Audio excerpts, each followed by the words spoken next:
Hi ವೀಕ್ಷಕರೇ, ಎಲ್ಲರಿಗೂ ನಮಸ್ಕಾರ. ನೋಡಿ, ಗೃಹಲಕ್ಷ್ಮಿ ಯೋಜನೆಯ ಪ್ರತಿಯೊಂದು ಫಲಾನುಭವಿಗಳ ಬ್ಯಾಂಕ್ ಖಾತೆಗೆ 12ನೇ ಕಂತಿನ ಹಣ ಕೊನೆಗೂ ಬಿಡುಗಡೆಯಾಗಿದೆ. ಸಾಕಷ್ಟು ಫಲಾನುಭವಿಗಳು ಈಗಾಗಲೇ ಗೃಹಲಕ್ಷ್ಮಿ ಯೋಜನೆಯ 12ನೇ ಕಂತಿನ ಹಣನ ಪಡ್ಕೊಂಡಿದ್ದೀರಾ. ಅದೇ ರೀತಿ ನಾಳೆ ಗುರುವಾರ ಅಂದರೆ ಅಕ್ಟೋಬರ್ 3ರಂದು ಕರ್ನಾಟಕದ ಕೆಲವು ಜಿಲ್ಲೆಗಳ ಫಲಾನುಭವಿಗಳ ಬ್ಯಾಂಕ್ ಖಾತೆಗೆ ಸರ್ಕಾರದಿಂದ ಗೃಹಲಕ್ಷ್ಮಿ ಯೋಜನೆಯ 12ನೇ ಕಂತಿನ ಹಣ ಬರ್ತಾ ಇದೆ ಮತ್ತು 13ನೇ ಕಂತಿನ ಹಣ, 14ನೇ ಕಂತಿನ ಹಣ ಕುರಿತು ಸಚಿವೆ ಲಕ್ಷ್ಮೀ ಹೆಬ್ಬಾಳ್ಕರ್ ಅವರು ಪ್ರತಿಯೊಂದು ಫಲಾನುಭವಿಗಳಿಗೆ ಒಂದು ಮುಖ್ಯವಾದ ಮಾಹಿತಿಯನ್ನು ಕೊಟ್ಟಿದ್ದಾರೆ. ಇದರ ಜೊತೆಗೆ ಸರ್ಕಾರ ಕೆಲವೊಂದು ನಿಯಮಗಳನ್ನ ಜಾರಿಗೆ ತಂದಿದೆ. ಹಾಗಾದರೆ ಬನ್ನಿ ವೀಕ್ಷಕರೇ, ಆ ಒಂದು ಮಾಹಿತಿಗಳು ಏನು ಅಂತ ತಿಳ್ಕೊಳ್ಳೋಣ. ಅದಕ್ಕಿಂತ ಮೊದಲು ವಿಡಿಯೋ ನೋಡ್ತಾ ಇರುವ ಪ್ರತಿಯೊಬ್ಬರ ಹತ್ರ ಕೂಡ ಒಂದು ಪುಟ್ಟ ರಿಕ್ವೆಸ್ಟ್ ಇದೆ. ನೀವೇನಾದ್ರೂ ಇನ್ನೂ ಕೂಡ ನನ್ನ ಚಾನಲ್ನ ಸಬ್ಸ್ಕ್ರೈಬ್ ಆಗಿಲ್ಲ ಅಂದರೆ ದಯವಿಟ್ಟು ಪ್ರತಿಯೊಬ್ಬರೂ ಚಾನಲ್ನ ಸಬ್ಸ್ಕ್ರೈಬ್ ಮಾಡ್ಕೊಳ್ಳಿ, ಹಾಗೆ ವಿಡಿಯೋಗೆ ಒಂದು ಲೈಕ್ನ ಕೊಡಿ. ಹೌದು ವೀಕ್ಷಕರೇ, ಗೃಹಲಕ್ಷ್ಮಿ ಯೋಜನೆಯ 12ನೇ ಕಂತಿನ ಹಣಕ್ಕಾಗಿ ಕಳೆದ ಒಂದು ತಿಂಗಳಿಂದ ಸಾಕಷ್ಟು ಫಲಾನುಭವಿಗಳು ಕಾಯ್ತಾ ಇದ್ರಿ. ಇಂತಹ ಪ್ರತಿಯೊಂದು ಫಲಾನುಭವಿಗಳ ಬ್ಯಾಂಕ್ ಖಾತೆಗೆ ಈಗಾಗಲೇ 12ನೇ ಕಂತಿನ ಹಣ ಜಮಾ ಆಗಿದ್ದು, ನಾಳೆ ಗುರುವಾರ ಅಂದರೆ ಅಕ್ಟೋಬರ್ 3ರಂದು ಕೂಡ ಕರ್ನಾಟಕದ ಕೆಲವು ಜಿಲ್ಲೆಗಳ ಫಲಾನುಭವಿಗಳ ಬ್ಯಾಂಕ್ ಖಾತೆಗೆ ಹಣ ಜಮಾ ಮಾಡ್ತಾ ಇದ್ದೀವಿ ಅಂತ ಸರ್ಕಾರದಿಂದ ಒಂದು ಮಾಹಿತಿನ ಕೊಟ್ಟಿದ್ದಾರೆ.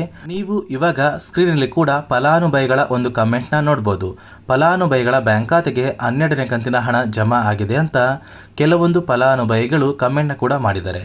ಅದೇ ರೀತಿ ಸರ್ಕಾರದಿಂದ ನಾಳೆ ಅಂದರೆ ಅಕ್ಟೋಬರ್ 3 ಗುರುವಾರದಂದು ಕರ್ನಾಟಕದ ಯಾವ ಜಿಲ್ಲೆಗಳಿಗೆ ಹಣ ಜಮಾ ಆಗಲಿದೆ ಅಂತ ನಾನು ನಿಮಗೆ ತಿಳಿಸ್ಕೊಡ್ತಾ ಇದ್ದೀನಿ. ಇದರ ಜೊತೆ ನೋಡಿ ವೀಕ್ಷಕರೇ, ಫಲಾನುಭವಿಗಳ ಬ್ಯಾಂಕ್ ಖಾತೆಗೆ ಜಮಾ ಆಗಿರುವ ಹಣ ಏನಿದೆ ಆ ಒಂದು ಹಣ ಕೇವಲ 12ನೇ ಕಂತಿನ ಹಣ ಆಗಿದೆ. ಇನ್ನೂ ಕೂಡ ಫಲಾನುಭವಿಗಳಿಗೆ ಒಟ್ಟು 2 ಕಂತಿನ ಹಣ ಪೆಂಡಿಂಗ್ ಇದೆ. ಫಲಾನುಭವಿಗಳ ಬ್ಯಾಂಕ್ ಖಾತೆಗೆ ಒಟ್ಟು 6,000 ಹಣ ಜಮಾ ಆಗಬೇಕು. ಇದೀಗ ಸರ್ಕಾರ 2,000 ಹಣನ ಜಮಾ ಮಾಡ್ತಾ ಇದೆ. ನಾಳೆ ಗುರುವಾರ ಯಾವ ಜಿಲ್ಲೆಗಳಿಗೆ ಹಣ ಜಮಾ ಆಗ್ತಾ ಇದೆ ಅಂದರೆ ಮೊದಲಿಗೆ ಬೆಳಗಾವಿ, ಬಾಗಲಕೋಟೆ, ವಿಜಯಪುರ, ಧಾರವಾಡ, ಗದಗ, ಹಾವೇರಿ, ಉತ್ತರ ಕನ್ನಡ, ಚಾಮರಾಜನಗರ, ಚಿಕ್ಕಮಗಳೂರು, ದಕ್ಷಿಣ ಕನ್ನಡ, ಕೊಡಗು, ಮಂಡ್ಯ, ಮೈಸೂರು, ಉಡುಪಿ, ಬಳ್ಳಾರಿ, ಕಲಬುರಗಿ, ಕೊಪ್ಪಳ, ರಾಯಚೂರು, ಯಾದಗಿರಿ, ವಿಜಯನಗರ, ಬೆಂಗಳೂರು ನಗರ, ಬೆಂಗಳೂರು ಗ್ರಾಮಾಂತರ, ಚಿಕ್ಕಬಳ್ಳಾಪುರ, ಚಿತ್ರದುರ್ಗ, ದಾವಣಗೆರೆ, ಕೋಲಾರ, ಶಿವಮೊಗ್ಗ ಮತ್ತು ತುಮಕೂರು. ಈ ಜಿಲ್ಲೆಯ ಪ್ರತಿಯೊಂದು ಫಲಾನುಭವಿಗಳಿಗೆ ಗುರುವಾರ ಅಂದರೆ ಅಕ್ಟೋಬರ್ 3ರಂದು ಗೃಹಲಕ್ಷ್ಮಿ ಯೋಜನೆಯ 12ನೇ ಕಂತಿನ ಹಣ ಜಮಾ ಆಗ್ತಾ ಇದೆ. ಅದೇ ರೀತಿ 13ನೇ ಕಂತಿನ ಹಣ, 14ನೇ ಕಂತಿನ ಹಣ ಕುರಿತು ಕೂಡ ಪ್ರತಿಯೊಂದು ಫಲಾನುಭವಿಗಳಿಗೆ ಸರ್ಕಾರ ಒಂದು ಮುಖ್ಯವಾದ ಗುಡ್ ನ್ಯೂಸ್ನ ಕೊಟ್ಟಿದ್ದಾರೆ. ಫಲಾನುಭವಿಗಳ ಬ್ಯಾಂಕ್ ಖಾತೆಗೆ 11ನೇ ಕಂತಿನ ಹಣ ಜಮಾ ಆಗಿದ್ದರೆ 12ನೇ ಕಂತಿನ ಹಣ ಅಕ್ಟೋಬರ್ ತಿಂಗಳ ದಸರಾ ಹಬ್ಬ ಬರುವಷ್ಟರಲ್ಲಿ ಪ್ರತಿಯೊಂದು ಫಲಾನುಭವಿಗಳಿಗೆ ಜಮಾ ಮಾಡ್ತೀವಿ. ಅದೇ ರೀತಿ 13ನೇ ಕಂತಿನ ಹಣ, 14ನೇ ಕಂತಿನ ಹಣ ದಸರಾ ಹಬ್ಬ ಮುಗಿದ ನಂತರ ಪ್ರತಿಯೊಂದು ಫಲಾನುಭವಿಗಳಿಗೆ ಸರ್ಕಾರದಿಂದ 13 ಮತ್ತು 14ನೇ ಕಂತಿನ ಹಣ ಜಮಾ ಆಗುತ್ತೆ ಅಂತ ಹಣಕಾಸು ಇಲಾಖೆಯಿಂದ ಸರ್ಕಾರ ಒಂದು ಮಾಹಿತಿನ ಕೊಟ್ಟಿದೆ. ಮತ್ತು ಫಲಾನುಭವಿಗಳ ಬ್ಯಾಂಕ್ ಖಾತೆಗೆ ಆದಷ್ಟು ಬೇಗ ಈ ಎಲ್ಲ ಕಂತಿನ ಹಣ ಸೇರಬೇಕು ಅಂತ ಹಣಕಾಸು ಇಲಾಖೆಯಿಂದ ಪ್ರತಿಯೊಂದು ಫಲಾನುಭವಿಗಳ ಒಂದು ಬ್ಯಾಂಕ್ ಖಾತೆ ಅಥವಾ ಬ್ಯಾಂಕಿಗೆ ಸರ್ಕಾರ ಒಂದು ಸೂಚನೆಯನ್ನು ಕೊಟ್ಟಿದೆ. ನಾವು ಸರ್ಕಾರದಿಂದ ಗೃಹಲಕ್ಷ್ಮಿ ಯೋಜನೆಯ ಹಣನ ಜಮಾ ಮಾಡ್ತೀವಿ, ಆದಷ್ಟು ಬೇಗ ಪ್ರತಿಯೊಂದು ಫಲಾನುಭವಿಗಳಿಗೆ ಅವರ ಬ್ಯಾಂಕ್ ಖಾತೆಗೆ ಹಣ ತಲುಪುವಂತಹ ಪ್ರಯತ್ನಕ್ಕೆ ನೀವು ಸಹಾಯ ಮಾಡಬೇಕು ಅಂತ ಸರ್ಕಾರದಿಂದ ಪ್ರತಿಯೊಂದು ಬ್ಯಾಂಕ್ಗಳಿಗೆ ಒಂದು ಮನವಿನ ಕೂಡ ಸಲ್ಲಿಸಿದ್ದಾರೆ. ಮತ್ತೆ ಸ್ನೇಹಿತರೆ, ಗೃಹಲಕ್ಷ್ಮಿ ಯೋಜನೆಯ ಪ್ರತಿಯೊಂದು ಫಲಾನುಭವಿಗಳಿಗೆ ಸಚಿವೆ ಲಕ್ಷ್ಮೀ ಹೆಬ್ಬಾಳ್ಕರ್ ಅವರು ಒಂದು ಮುಖ್ಯವಾದ ಮಾಹಿತಿನ ಕೊಟ್ಟಿದ್ದಾರೆ.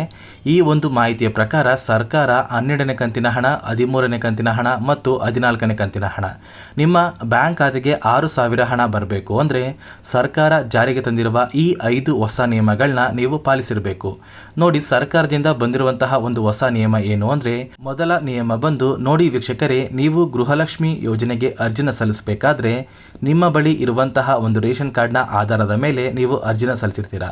ಇಲ್ಲಿ ಸಾಕಷ್ಟು ಫಲಾನುಭವಿಗಳ ಬಳಿ ಇರುವಂತಹ ಒಂದು ರೇಷನ್ ಕಾರ್ಡ್ಗೆ ಅವರ ಮನೆಯ ಸದಸ್ಯರ ಎಲ್ಲರ ಒಂದು ಆಧಾರ್ ಕಾರ್ಡ್ನ ಲಿಂಕ್ ಮಾಡಿಸ್ಬೇಕು. ಒಂದು ವೇಳೆ ನಿಮ್ಮ ಮನೆಯ ಸದಸ್ಯರ ಆಧಾರ್ ಕಾರ್ಡ್ ಏನಾದ್ರೂ ಆ ಒಂದು ರೇಷನ್ ಕಾರ್ಡ್ಗೆ ಲಿಂಕ್ ಆಗಿಲ್ಲ ಅಂದರೆ ನೀವು ಗೃಹಲಕ್ಷ್ಮಿ ಯೋಜನೆಯ ಹಣನ ಪಡ್ಕೊಳ್ಳೋದಕ್ಕೆ ಅರ್ಹರಿರೋದಿಲ್ಲ. ಮತ್ತು ಎರಡನೆಯ ಒಂದು ನಿಯಮ ಬಂದು ನಿಮ್ಮ ಮನೆಯ ಸದಸ್ಯರು ಅಥವಾ ನೀವು ಗೃಹಲಕ್ಷ್ಮಿ ಯೋಜನೆಯ ಹಣನ ಪಡಿಬೇಕು ಅಂದರೆ ಯಾರು ಕೂಡ ಸರ್ಕಾರಿ ನೌಕರರಾಗಿ ಕಾರ್ಯನಿರ್ವಹಿಸ್ತಾ ಇರಬಾರ್ದು.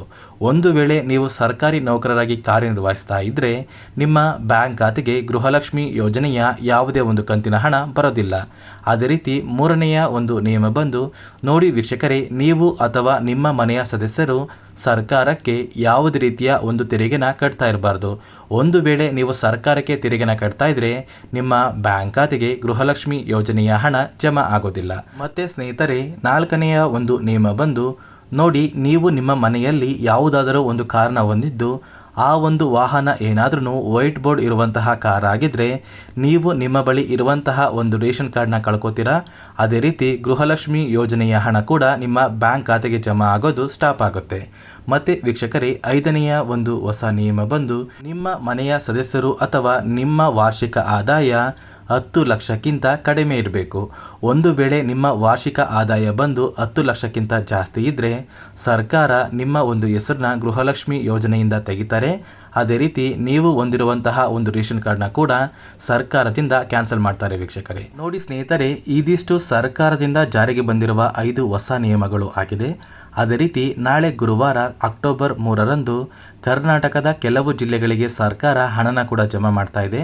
ನಿಮ್ಮ ಬ್ಯಾಂಕ್ ಖಾತೆಗೆ ಇಲ್ಲಿಯವರೆಗೂ 11 ಕಂತಿನ ಹಣ ಬಂದಿದ್ರೆ ಖಂಡಿತವಾಗಿಯೂ ಕೆಲವೇ ದಿನಗಳಲ್ಲಿ 12ನೇ ಕಂತಿನ ಹಣ, ಅದೇ ರೀತಿ ಇದೇ ಒಂದು ತಿಂಗಳಲ್ಲಿ ಪ್ರತಿಯೊಂದು ಫಲಾನುಭವಿಗಳಿಗೆ 13 ಮತ್ತು 14ನೇ ಕಂತಿನ ಹಣ ಜಮಾ ಆಗುತ್ತೆ ಅಂತ ಹೇಳ್ತಾ ಈ ಒಂದು ವಿಡಿಯೋನ ಇಲ್ಲಿಗೆ ಎಂಡ್ ಮಾಡ್ತಾ ಇದ್ದೀನಿ. ನಾನು ನಿಮಗೆ ಕೊಟ್ಟಿರುವಂತಹ ಮಾಹಿತಿ ನಿಮಗೆ ಇಷ್ಟ ಆಗಿದ್ರೆ ದಯವಿಟ್ಟು ಪ್ರತಿಯೊಬ್ಬರೂ ನನ್ನ ಚಾನಲ್ನ ಸಬ್ಸ್ಕ್ರೈಬ್ ಮಾಡ್ಕೊಳ್ಳಿ. ಹಾಗೆ ವಿಡಿಯೋಗೆ ಒಂದು ಲೈಕ್ನ ಕೊಟ್ಟು ನಿಮ್ಮ ಸ್ನೇಹಿತರಿಗೆ ಈ ಒಂದು ವಿಡಿಯೋನ ಶೇರ್ ಮಾಡಿ.